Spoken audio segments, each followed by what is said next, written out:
Hello hello, आ गया बोलबम का वो हिट गाना जिसका था आप सबको बेसब्री से इंतजार। तो कमर हिलाने के लिए हो जाइए तैयार, क्योंकि आ रहे हैं पवन सिंह पावर स्टार।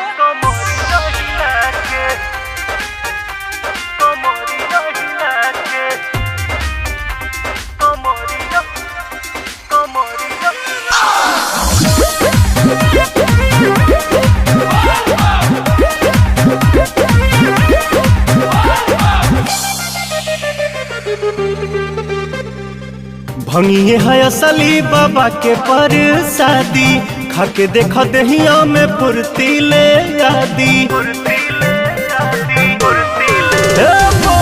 भंगिए है असली भोला के परसादी, खाके देखा दहिया में फुर्ती ले आदी। गजा पिया को में खैनी मिला के, गजा पिया को में खैनी मिला के नचाए कंवरिया, नचाए कंवरिया कमरिया हिला के, नचाए कंवरिया कमरिया हिला के, नचाए कंवरिया कमरिया हिला के, नचाए कंवरिया कमरिया हिला के।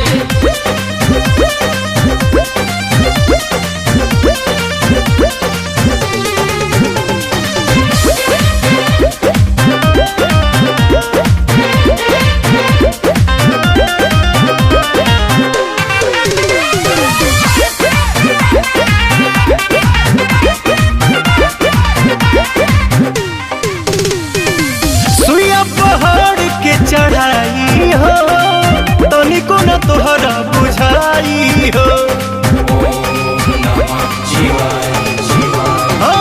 सुइया पहाड़ के चढ़ाई हो तनिको न तोहरा बुझाई हो। बोला तू बोल बम जोर से चिल्ला के, बोला तू बोल बम जोर से चिल्ला के नचाए कंवरिया,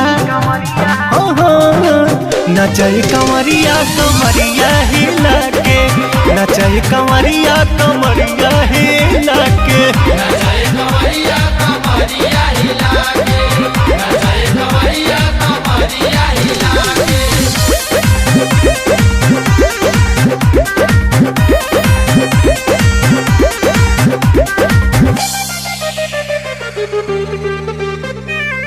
सावन परोसी घाटा गरजी हो, बनल रही देह में नरजी हो।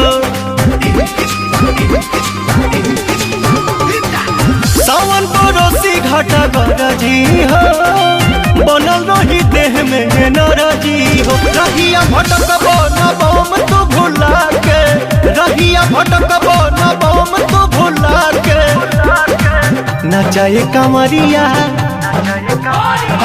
नचाए कंवरिया कमरिया हिला के, नचाए कंवरिया कमरिया हिला के, नचाए कंवरिया